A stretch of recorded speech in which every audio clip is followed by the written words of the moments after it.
Le Togo produit l'un des meilleurs cacao au monde, mais pour beaucoup de Togolais, acheter une tablette de chocolat reste un luxe. Comment un pays aussi riche en cacao peut-il rendre son propre chocolat inaccessible à sa population ?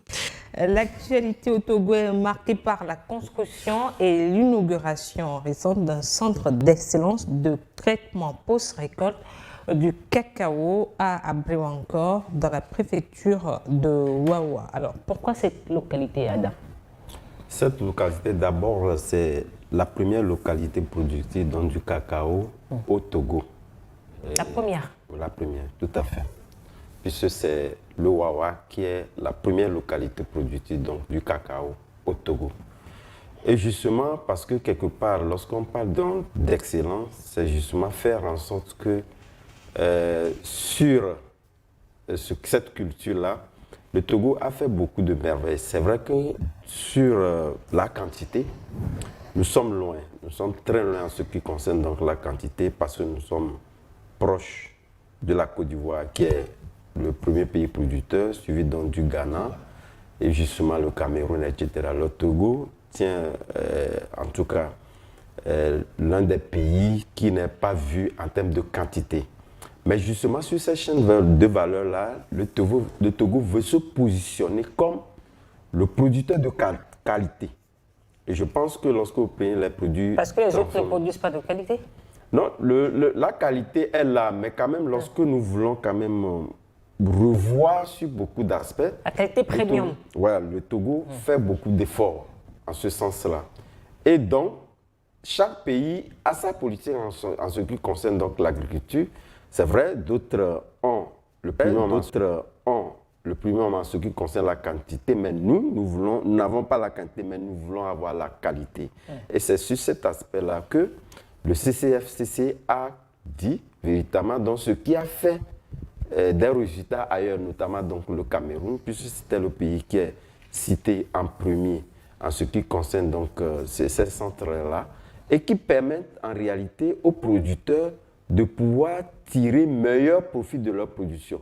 Parce que quelque part, ce centre-là est créé, ce n'est pas comme ailleurs, vous le constaterez, voilà, on a des experts déjà qui sont là, et les producteurs ne viennent qu'en dernière position pour véritablement peut-être bénéficier. Ils sont acteurs même de ce centre-là. Donc ça voudrait dire qu'en ce qui concerne donc cette production et ce qui en découle en termes de valeur ajoutée, ce sont eux les premiers, en tout cas bénéficiaires, les producteurs du cacao.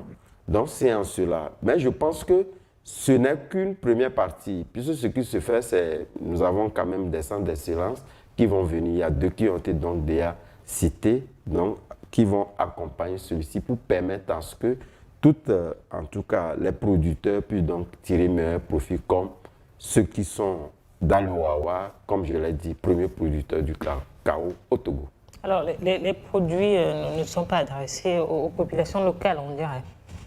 Non, la transformation, c'est aux productions locales, parce que lorsque nous prenons aujourd'hui le chocolat togolais, qui est très bien vu d'ailleurs, même dans les foires internationaux, le chocolat togolais est très apprécié. Je pense que la population également tirera bon profit de cette production-là. En ce qui concerne la transformation. Pourquoi tu ris ? Parce que tu ne consommes pas du chocolat, ça me fait rire, parce que moi, je consomme du chocolat, mais pas celui du Togo. Il faut être très clair là-dessus. Voilà. Je n'ai pas le moyen de m'en acheter. C'est très cher. C'est très cher. Parce qu'il ne suffit pas de dire qu'on est en train de produire du chocolat au Togo, encore que c'est en très petite quantité. Et je ne suis pas sûr que même la seule population de Lomé peut avoir à satiété. Moi, vous savez, ce qui se passe au Togo, c'est qu'à chaque fois, on est en train de mettre des choses en place, mais après, c'est du feu, tu ne vois plus rien.